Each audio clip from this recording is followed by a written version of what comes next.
Libre office में data स्वरूपण यानी formatting data पर स्पोकन ट्यूटोरियल में आपका स्वागत है। इस ट्यूटोरियल में हम निम्न के बारे में सीखेंगे: बॉर्डर्स बैकग्राउंड कलर फॉर्मेट करना, ऑटोमेटिक रैपिंग का उपयोग करके टेक्स्ट की विभिन्न लाइन्स को फॉर्मेट करना, सेल्स को मर्ज करना, सेल में फिट करने के लिए टेक्स्ट को कम करना। यहाँ हम अपने ऑपरेटिंग सिस्टम के रूप में उबंटू लिनक्स वर्जन 1004 और लिबर ऑफिस वर्जन 334 का उपयोग कर रहे हैं। पहले हम लिबर ऑफिस कैल्क में बॉर्डर्स फॉर्मेट करने के बारे में सीखेंगे। चलिए अपनी personal finance tracker.ods file open करते हैं। बॉर्डर की फॉर्मेटिंग एक विशेष सेल या सेल्स के ब्लॉक पर की जा सकती है। उदाहरणस्वरूप चलिए serial number, item, cost, spent, received, date, account headings वाली सेल्स को फॉर्मेट करते हैं। अतः पहले SN से संबोधित सीरियल नंबर हेडिंग वाली सेल पर क्लिक करते हैं। अब लेफ्ट माउस बटन को होल्ड करें और हेडिंग्स युक्त सेल के साथ इसे ड्रैग करें।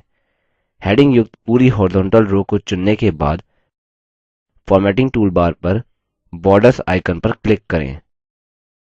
विविध बॉर्डर स्टाइल के साथ एक ड्रॉप डाउन बॉक्स ओपन होता है। किसी एक स्टाइल पर क्लिक करें जिसे आप बॉर्डर्स पर लागू करना चाहते हैं। मैं आखिरी ऑप्शन पर क्लिक करूँगा। हम देखेंगे कि बॉर्डर्स हमारी चुनित स्टाइल के अनुसार फॉर्मेट हो गए हैं। इस बदलाव को अन्डू करते हैं।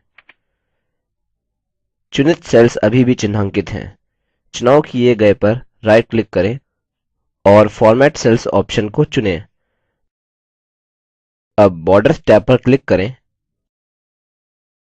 आप line arrangement, line spacing to contents और शैडो स्टाइल के लिए ऑप्शन देखेंगे। इन प्रत्येक का प्रदर्शित होना कैल्क की डिफॉल्ट सेटिंग है, लेकिन हम अपनी आवश्यकता के अनुसार इनमें से किसी को भी बदल सकते हैं। यूजर डिफाइन के नीचे आप एक छोटा प्रीव्यू विंडो देख सकते हैं जो चुनाव को दिखाता है। मैं डिफॉल्ट के नीचे तीसरे ऑप्शन को चुनूंगा और आप देख सकते हैं कि यह प्रीव्यू विंडो में प्रतिबिंबित होता है। मैं स्टाइल, विड्थ और कलर भी बदलूंगा। फिर से प्रीव्यू विंडो में बदलाव पर ध्यान दें। कंटेंट के अंतर के लिए सिंक्रोनाइज ऑप्शन चुनें, अर्थात सभी मार्जिन्स के लिए समान स्पेस लागू होता है। इसे अचयनित कर सकते हैं और आवश्यकता के अनुसार मार्जिन का स्पेस बदल सकते हैं। मैं टॉप और बॉटम मार्जिन 1.4 पॉइंट तक बदलूंगा। मैं आपको खुद से विविध शैडो स्टाइल्स का पता लगाने के लिए छोड़ता हूँ। ओके पर क्लिक करें। यह चयनित स्टाइल को चुनित सेल्स पर लागू करेगा।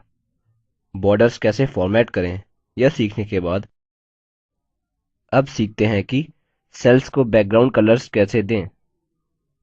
सेल्स को बैकग्राउंड कलर्स देने के लिए फॉर्मेटिंग बार में कैल्क बैकग्राउंड कलर नामक एक ऑप्शन प्रदान करता है।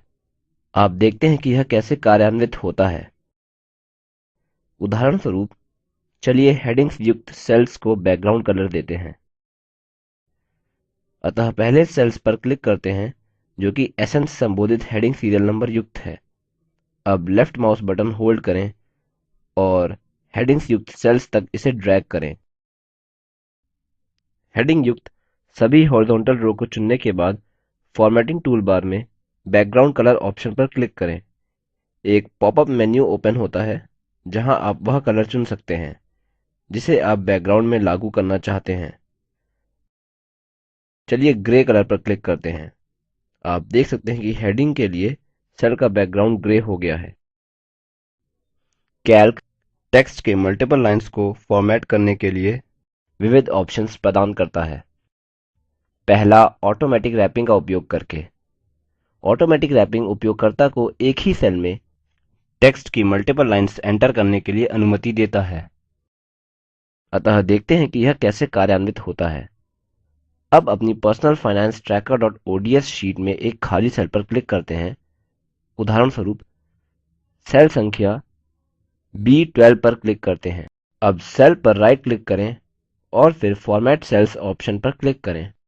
अब डायलॉग बॉक्स में अलाइनमेंट टैब पर क्लिक करें।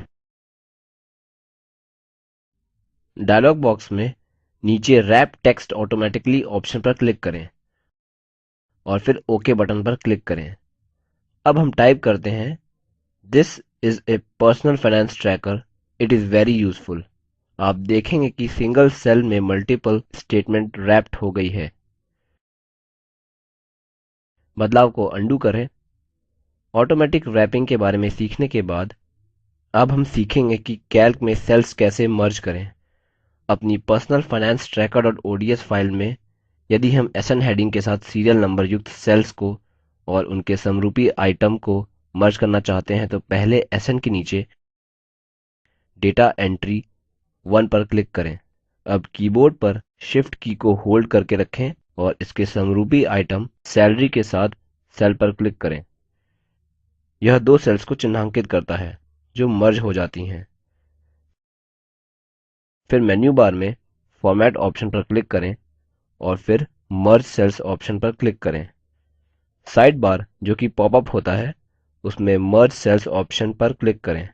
सिंगल सेल में दोनों सेल्स के कंटेंट्स को स्थानांतरित करने के लिए दिखाई देने वाले डायलॉग बॉक्स में यस ऑप्शन पर क्लिक करें।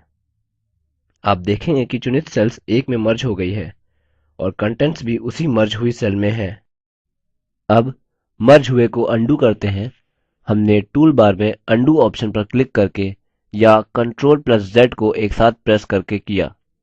आगे हम सीखेंगे कि सेल में फिट करने के लिए टेक्स्ट को कम कैसे करें।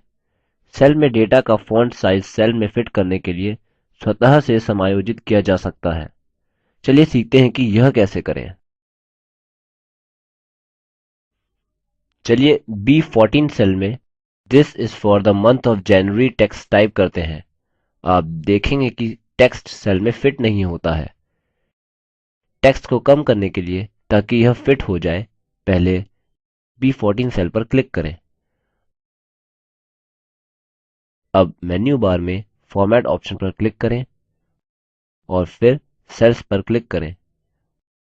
वैकल्पिक रूप से सेल पर राइट क्लिक करें और फॉर्मेट सेल्स पर क्लिक करें। आप देखेंगे कि format cells dialog box open होता है। डायलॉग बॉक्स में अलाइनमेंट टैब पर क्लिक करें। डायलॉग बॉक्स के तल पर shrink to fit cell size check box पर क्लिक करें और फिर ओके बटन पर क्लिक करें।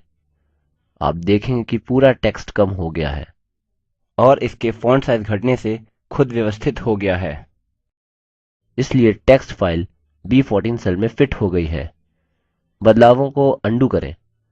अब हम लिबर ऑफिस कैल्क पर स्पोकन ट्यूटोरियल के अंत में आ गए हैं। संक्षेप में हमने निम्न के बारे में सीखा।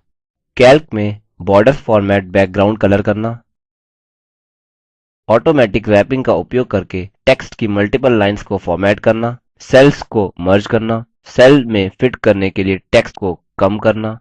व्यापक नियत कार्य। स्प्रेडशीट practice.ods शीट ओपन करें। सभी हेडिंग्स को चुनें। हेडिंग्स को नीला बैकग्राउंड कलर दें। ऑटोमेटिक रैपिंग का उपयोग करके टेक्स्ट टाइप करें this is a department spreadsheet. Cell में फिट करने के लिए इस टेक्स्ट को कम करें। निम्न लिंक पर उपलब्ध वीडियो देखें। यह स्पोकन ट्यूटोरियल प्रोजेक्ट को सारांशित करता है। यदि आपके पास अच्छा बैंडविड्थ नहीं है तो आप इसे डाउनलोड करके देख सकते हैं। Spoken tutorial project team spoken tutorial का उपयोग करके कार्यशालाएँ भी चलाते हैं। उनको प्रमाण पत्र भी देते हैं जो ऑनलाइन टेस्ट पास करते हैं। अधिक जानकारी के लिए कृपया हमें contact@spoken-tutorial.org पर लिखें। Spoken tutorial project talk to a teacher project का हिस्सा है। भारत सरकार के MHRD के ICT के माध्यम से राष्ट्रीय साक्षरता मिशन द्वारा समर्थित है। इस मिशन पर अधिक जानकारी निम्न लिंक पर उपलब्ध है spoken-tutorial.org/nmeict-intro। यह स्क्रिप्ट देवेंद्र कैरवान द्वारा अनुवादित है। IIT बॉम्बे की ओर से मैं रवि कुमार अब आपसे विदा लेता हूँ। हमसे जुड़ने के लिए धन्यवाद।